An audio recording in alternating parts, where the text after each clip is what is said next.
Let's bring in Mick Aussie right now. A lot of stuff going on here, Mick. I've got money on your Denver Broncos.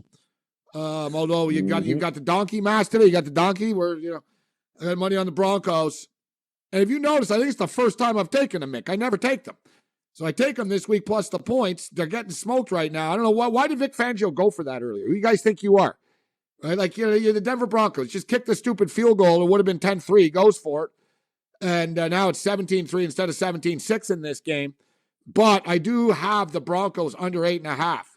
And if they lose this game, I officially win that bet with my AFL parlay. Mick, how you doing? Happy New Year. Hopefully your Broncos lose, but they cover. What's going on? Yeah, Happy New Year. That was terrible. We couldn't even punch it in from the 1 yard line, and then we muck up the punt return and the Chargers get the ball back. So coming away with 0 points and then down 10-0, disgraceful. But I got a bit of a grief with NFL.com. You check out the lineups, it says inactives, and they don't list the COVIDs. So I spent half an hour looking for who's out with COVIDs this morning. Like, that's terrible. They need to smarten up on that. So it's hard to track who's playing and who's not. But we got quite a few out as well. But what a crazy morning, hey? And I love it when the Patriots, as you guys say, run up the score, because that's not a thing in Australia. You bury a team. You smash them and you keep going to the last 2 seconds, I reckon. Mick, I don't know, you like running the score, but listen, you're playing the Jaguars. It is what it is. You want to get some confidence and stuff like that. I don't have a problem with it either. If you don't like it, you got to stop it, right? But karma does come back into play. Sort of like the Bengals. The Bengals running up the score on the Ravens before. You're talking smack to them. You're running up the score to them. Don't think they're going to forget that next year. And then when they smoke Joe Burrow and they take his knee apart, you're going to go, maybe we shouldn't have run up the score and talk smack on him, right, Joe? Thing is, the Jags are defenseless. So what are the Jags going to do? That's why the Patriots are jerks. Yeah, well, the problem was the Jags' timing is the worst because you're just catching the Patriots off with 2 losses in a row. Yeah, they're at home. It just could not have been a worse scenario for Jacksonville. And to be honest, it wasn't like the offense was running it up. They kept throwing the ball to the New England Patriots. I mean, the pick sixes and the interceptions, it wasn't like they were going out of their way. You just kept throwing the ball to them. So it's all a learning curve there for Trevor Lawrence. We'll see if it gets any better for him next year. Ooh. All right, so it's the second. Oh, man, I tell you what, I don't know. If you look at the rookie quarterbacks, Mac Jones has played well at times. He's in the best situation. But Davis Mills has actually played better than Trevor Lawrence has this year. He's the first overall pick. Zach Wilson sort of hit or miss, and I think Zach can be okay. I think he can be okay. But you look at Trevor Lawrence, and you got to blame Urban Meyer for this. You know what I mean? They just sort of wasted a year of Trevor Lawrence's development. I think that's on Jacksonville. That's their fault. Yep. So 10-7 right now. Arizona get the ball back with over a minute left. Who you want in this game, Mick? Arizona or the Dallas Cowboys? Yeah, I took the Cowboys to win, and I think they might cover, but I didn't bet too much on this one because I kind of hope the Cardinals win. The Cowboys, they smashed the team last week, Washington, but they're still a bit up and down, and they get big heads. They think they're great down there in Jerry's world. So I hope the Cardinals come good. I like watching little Kyler Murray. What a little bull terrier he is. So I hope it's a close game, and other than that, I did well this morning. I went 4-1 in bets, but I missed out on the Rams. I took the Rams to cover, but other than that, did well. And I'm like you, mate. I thought the Lions might have done better against those Seahawks who have been terrible. They've had the bird flu all year again. Yeah, you know what? It's their last home game of the year, though, Mick, and they've shown up today. So I'll tell you, though, Denver started off. They're starting off the half with 2 runs, and Melvin Gordon very productive so far on these 2 runs. Oh, wow. They're not dropping back and passing every down? Wow, look at that. It works, Denver.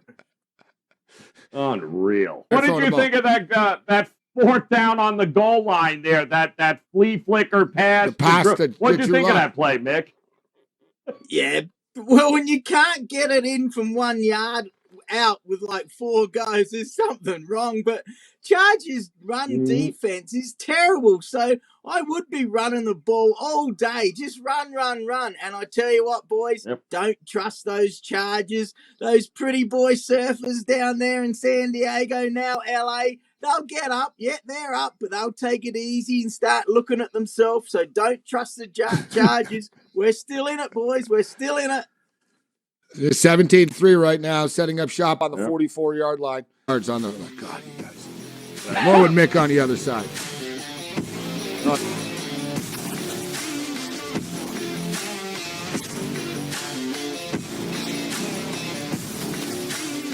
And another first down for the Chargers. You see this, Mick? It looks like it's about to be 24-3, bro. I'm going to win the season bet, though. Broncos under 8.5 with this loss. I'm going to lose my game bet, but I got more on the season total. I forgot about that. I sort of didn't forget, but it looks like it's finally done, Mick, right now. This is the slow death. This is the game, the death knell. The bell tolls for thee in Denver. Yeah, disappointing. Last few weeks has been.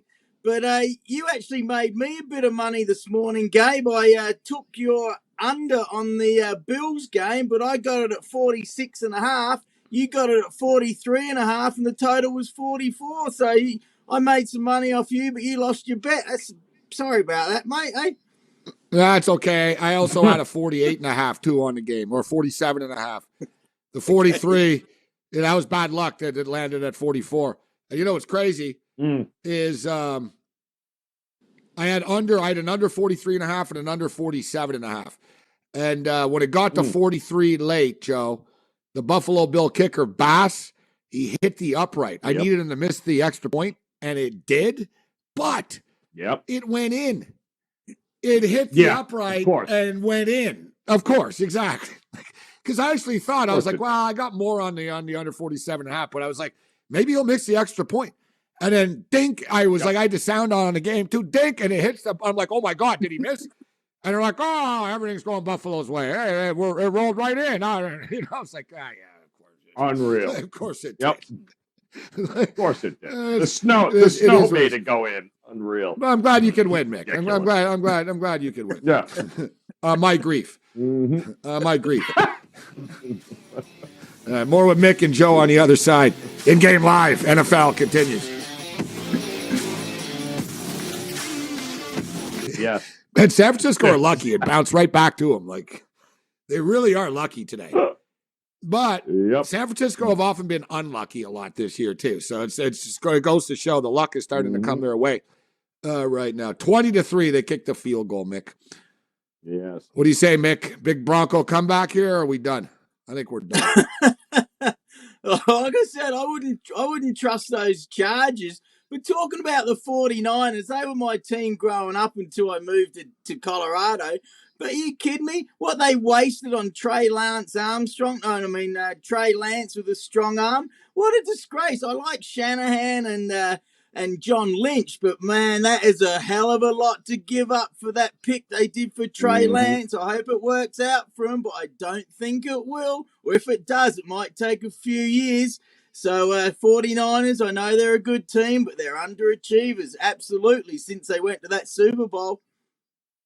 Well, they've only had one winning season in 5 years so far under Shanahan. And, you know, there's been injuries a lot, but facts are facts. He's only had one winning year, the year they did go to the Super Bowl.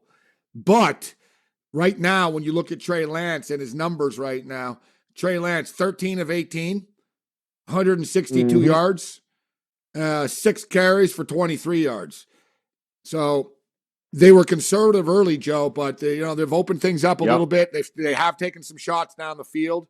So Trey Lance, he's moving the sticks right now. He's calm. Listen, man, the kid's only played one game before, right? He literally played one game against Arizona. So he had a little bit of a, feeling out process and a half. I think he'll be good, Mick. I think he'll be good, but the thing is, there's pressure on Shanahan. Shanahan has only had one winning season. And the ownership is getting tired of hearing about injuries and stuff like that because everyone has injuries.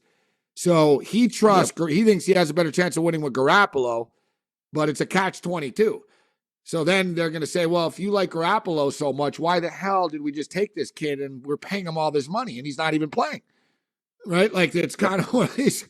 You see what I'm saying? And you made the decision to take this guy as well. There's pressure on Lynch too, Joe. There's pressure on Shanahan and Lynch. They need to win Absolutely. in the playoffs too. Like they'll need to win a playoff game to keep the ownership happy. You got to put the kid in a position to be successful. So the defense did just that on that, interception, fumble, whatever that was. But you gave him at the short field. He had it at the, inside the 30 of Houston. And a couple of plays later, they score. So that's what you got to do. You can't ask the kid to do everything. You don't ask Jimmy G to do everything. So get the running game going. Put the kid in a position to succeed. Don't make it all on him to have to carry it. And if they do that, the kid is going to be fine. They're starting to play San Francisco 49er football right now. Exactly. Run the ball, and then run a little play action, have them roll out and mix things up a little bit. But everybody, I know a lot of people in our chat and a lot of people tuning in right now. Everybody breathes a sigh of relief as everybody's got San Francisco on moneyline parlays. Hey, Mick, what'd you think of Antonio Brown's striptease act today? You like that? Him walking off the field and quitting? You know what? I tell you what, the last person I think you'd want to upset would be Tom Brady, and Tom Brady's looked after him. I did see that. I'm laughing my head off. He's a clown. He has been ever since he did that Facebook Live, look at me in the locker rooms of the Steelers. Someone was trying to say it might be CTE from a hit he got in 2016. I don't think so. I think he's just a nut. Too many women, too much money, too many maybe crazy drugs. I don't know. He's just a nutcase, but what an idiot. Could win another Super Bowl and he's blown it 2 weeks before the playoffs. What an idiot. Hope we never see him again. Seriously. I think he cost himself a $1.5 million bonus too. I'm not sure, but I think I saw that about how he needed to finish the season type of deal to get an extra $1.5 million or whatever. I don't know. Like I said, I still don't know what set him off. We'll see if he posts something after. He's probably in pretty serious regret mode right now. Right? He's probably realizing, what the hell did I just do? And I imagine as well, we always kid about that stuff, that, well, the team's going to leave him in New York or he's not going to be back on the plane, but he really won't be. Like, you know what I mean? Like, he's done, right? They'll just say, no, you're not with us anymore. Yep. So, basically, right now, he's at the team hotel. All right, he's at the team hotel, and they're probably on a plane out of there by now. And he's in the Meadowlands. Right now he's in New Jersey. Yep. And every talk show in New York is trying to get him on. Hey, since you're in the city, are you going to come on tomorrow morning? Yeah. Gabe, I'm old school, right? In Aussie football, if you even back-chatted the coach once, you would be in serious trouble. And it's a trouble with society now. These young kids, they can't be told off. You can't even tell them off a little bit. And then if you do tell them off, you might have to apologize afterwards when you shouldn't have to. So there's no respect for hierarchy, for bosses, for coaches. It's been gone, mate. And I wish I could take some of these kids back 30 years and play Aussie football where I did in Gawler and Adelaide, where you did not even attempt to argue with the coach at all. You might be off the list straight away. No, I agree with what you're saying, Mick, but if we score a touchdown, we're covering. We got to make. They really are donkeys, Mick, these guys. Like, that's unacceptable. Yep. That's unacceptable. That you score a touchdown on 4th and goal and you have an illegal formation on the play. Come on, man. Yeah. But that's where it's also the quarterback, right? With Drew Lock. Drew Lock's got to look and say, yo, that's going to be a penalty. You can't be there. But he's an inexperienced, bad quarterback. So what do you want him to do? He's all nervous about getting killed back there. Wow. Correct. All right, hang in here, Mick. We'll get you out on the other side. We'll see who Mick likes in tonight's Green Bay game and then the Monday Nighter and Joe as well. Craziness just happened in Los Angeles. Pretty much game, set, match. And I'd say even for those of us that were dumb enough to take the Denver Donkeys plus the 8 points are done. We're done right now. What a sequence of plays. So Denver gets stuffed on the goal line again, just like they did earlier in the game. And then they score a touchdown on 4th and goal, but they have an illegal formation, so they kick the field goal. And then they kick off to the Chargers, who subsequently returned it 101 yards for a touchdown. And it's now 27-6. It's done. Yep. We're done. Yep. That's it, Mick. It's just a distant memory, that Super Bowl 50 up there with Peyton Manning. We've been terrible ever since. So many different quarterbacks. John Elway's got to get his act together, but terrible. Another bad losing season. But I'm going for an upset, mate, on the Monday night. Even though I don't like the dirty, rotten Steelers, I think they might beat the Browns just because they're more of a team. You can never trust the Browns. So I think the Steelers might win outright, but I don't really care because I don't like either teams. And the Packers should get it done, of course, against the Kirk Cousinless Vikings. What a clown, eh? Fancy not getting vaccinated at quarterback, and we all thought that might happen, eh? Yeah, Sean Mannion starts tonight, huh? For the Minnesota Vikings, they're getting 13 points. They do have Dalvin Cook. It's a lot of points. Cowboys are in trouble, guys. 19-7, and they're inside the 10-yard line again here, Arizona, with 6 minutes to go in the third. They have not been able to do anything offensively. Nothing. What a difference a week makes from what we saw against Washington versus what we're seeing today. It's night and day. And what a difference a week makes from Arizona, or a couple of weeks in a row with Arizona struggling, which they knew this was the dig down, we better play well game for Arizona. And you sort of got Dallas a little fat and happy here, even though Dallas's offense has been spotty. I know they ran up the score against Washington, but Dallas only 7 points, and this is a message being sent. Mick Aussie joining us. So Mick, what's going on in Edmonton right now with the Oilers?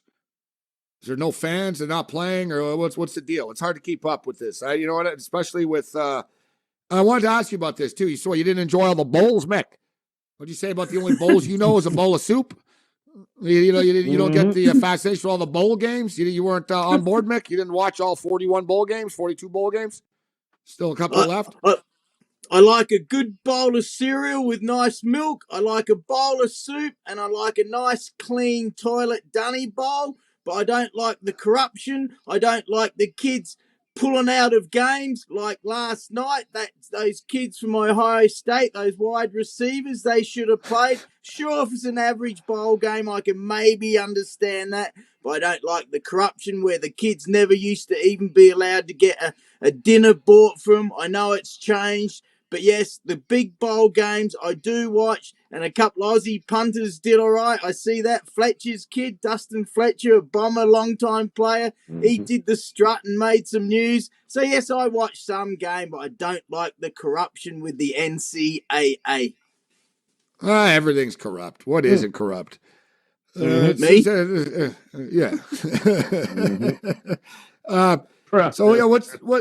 So I see that the Leafs are postponed, so the Oilers are on the road. So what's the deal, Mick? Do you know? Are the Oilers playing road games but not home games? Is that what's going on right now? They've lost a lot in a row. They lost 2 in a row on the road just the last few days. The coach is under pressure. They got 2 of the best players, of course, in McDavid and Draisaitl. Smith, the goalie's just come back after a long break with injury, so hopefully he comes good. Depth is still a worry, but with those 2 great goal scorers, hopefully they can come good because they had a really good start to the year and they've lost a lot in a row. Hopefully they come good because the town needs it. But yeah, I watched last night. I think it was the Leafs were playing in front of no fans out there in Toronto. So massive difference between Canada and the USA when it comes to crowds and COVID and all that sort of stuff. But I don't want to get into it. But all I know is I'm vaccinated, and if I do get it, I won't get too sick. So that's a good thing. Yeah, it's crazy. I saw a side-by-side picture. They said same league, Joe. They had a game yesterday with like 50,000 people outdoors. And then in Toronto, there was just one person, Carlton the Bear, the mascot. There was one person in the arena. They looked pretty cold outside, too. That game was pretty cold. Yeah, it did look cold. Woo! I got cold just looking at it. Wow. I didn't think Denver would suck this hard, Mick. This is terrible. Dallas dropped an interception in the end zone, by the way, on 3rd down. Literally just dropped it. But they did get a field goal, the Cardinals, so 22-7 in that one. And the extra point is good. 34-6 for the Los Angeles Chargers over the Denver Broncos. I don't even know what this means for the playoff picture. We'll see the updated after the game. Want to see where the Chargers, what it means for tiebreakers. But, hey, thanks for stepping up, and Mick. Sorry about your Broncos. All right. I got to admit it. We're talking kids. I know.